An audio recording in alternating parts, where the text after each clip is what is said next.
noite a todos, mais uma vez aqui no nosso canal Educação em Nossa Mão.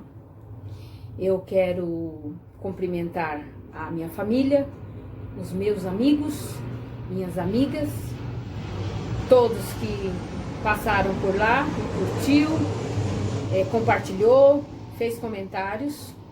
E eu quero mandar um beijo e um abraço para minha irmã, que faz aniversário hoje. Hoje o nosso diálogo será em torno de a falta de sincronia entre o estado de São Paulo e os municípios na pandemia Covid. E vou começar lembrando que o governador do estado de São Paulo está com Covid-19, então ele está trabalhando de sua residência. Ele, que sempre esteve nos ambientes higienizados, num carro blindado, saindo da sua casa para o trabalho, do trabalho para casa, pegou o Covid, não é? Se contaminou com Covid. Agora, nós, os trabalhadores deste país, deste estado, todo dia pega metrô lotado, trem lotado, nos terminais de ônibus está sempre lotado, os ônibus lotados. E ficou claro pelos cientistas que no transporte público é o local com maior ênfase para contaminação das pessoas com Covid. Então, poder público, faça um estudo melhor sobre as linhas de ônibus, sobre esse relaxamento, entre aspas, da economia, da abertura dos bares, das feiras, das academias e assim por diante. E é o que eu disse na semana passada, menos PIB, mais vida. E para nós, máscara, não esqueçam de estar com as máscaras, álcool gel para higienizar a mão no ônibus, no metrô, certo? E sempre, enquanto não tivermos uma vacina para o Covid-19, lavar a mão com sabão, certo? Mas eu vou começar agora a nossa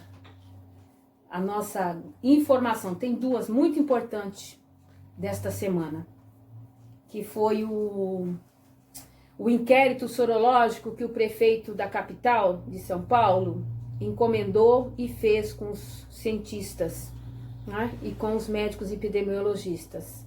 Ele pediu que fosse feito um inquérito sorológico para os estudantes da rede municipal de ensino de São Paulo de 4 a 14 anos de idade. E os resultados não foram animadores para a reabertura da escola presencial.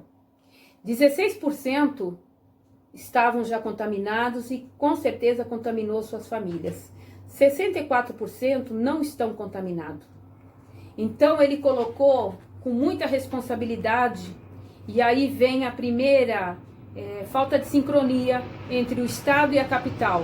O governador Dória colocou que as escolas teriam que abrir dia 8 de setembro, e ele disse que não reabre a escola municipal do estado de São Paulo, da capital, agora em setembro, só em outubro, e também após estudos dos epidemiologistas que está no comitê.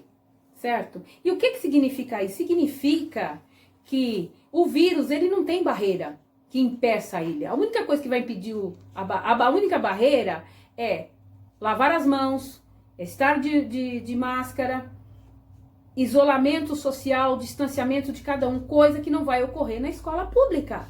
E muito menos também na escola privada. A não ser que a escola privada coloque um inspetor de aluno para cada criança.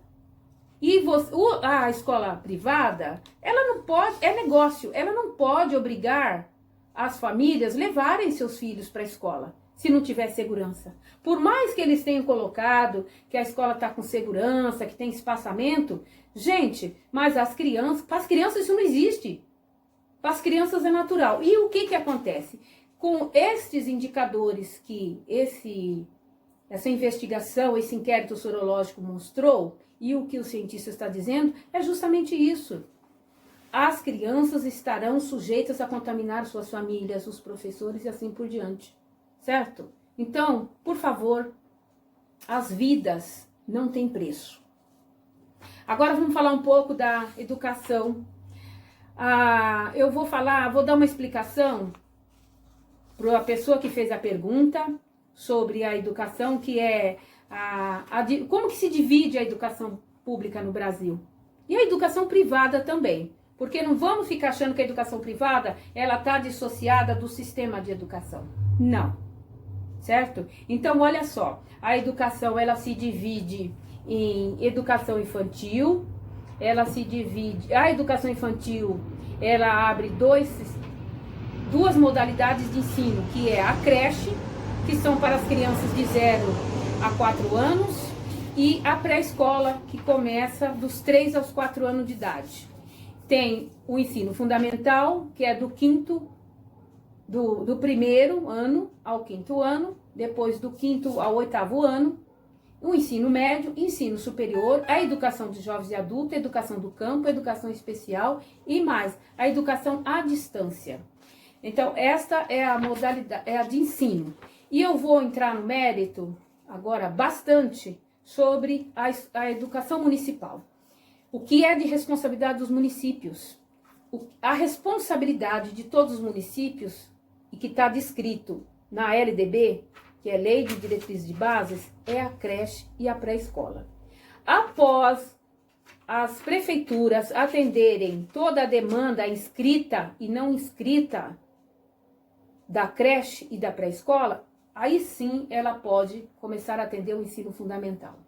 Tem uma coisa também importante sobre isso, que no Brasil hoje é obrigatório os pais matricularem seus filhos na pré-escola, 4 anos de idade. É obrigatório. Então, é prioridade. E eu vou colocar agora sobre a minha cidade. As escolas municipais em Guarulhos. Eu moro em Guarulhos há mais de 40 anos.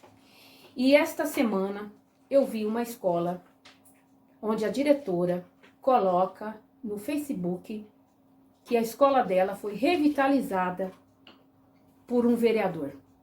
É um absurdo isso. Primeiro, as escolas de Guarulhos, ela recebe recursos direto na escola. Segundo, não é papel de vereador fazer a revitalização de escola pública.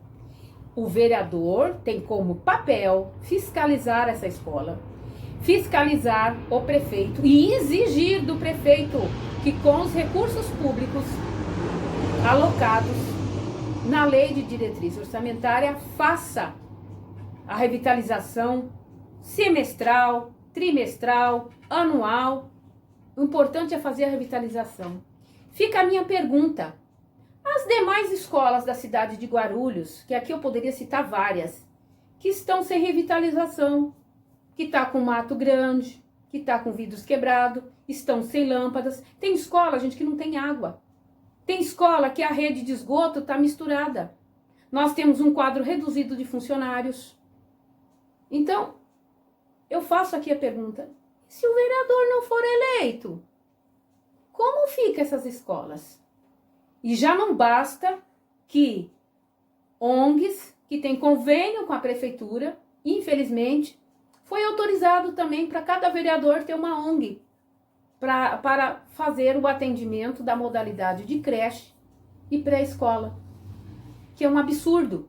A escola ela tem que ser pública, ela não é minha, ela não é sua, ela não é do prefeito, ela não é do governador, ela não é do presidente, ela não é do pastor, ela não é do chefe espiritual do centro espírita. Ela é pública, ela é de todos. E mais, as escolas, a educação, não pode ter partido político, o partido A ou o partido B. Ela tem que ser para todos.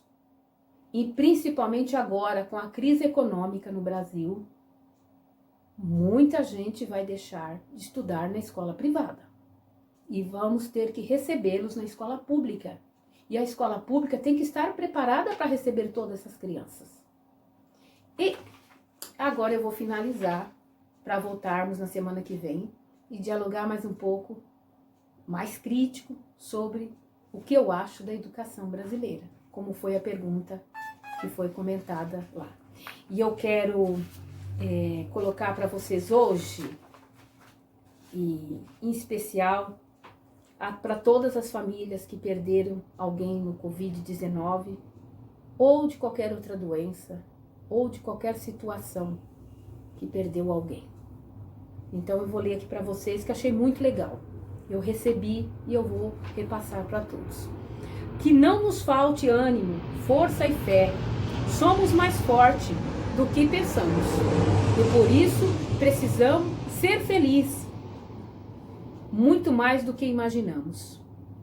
E ainda eu quero dizer uma coisa para vocês. Eu recebi esse imã de geladeira e diz o seguinte: te desejo alegria, porque palavra tem poder. Portanto, obrigado a todos e que Deus nos proteja e nos acompanhe no nosso dia a dia. Até quarta-feira que vem.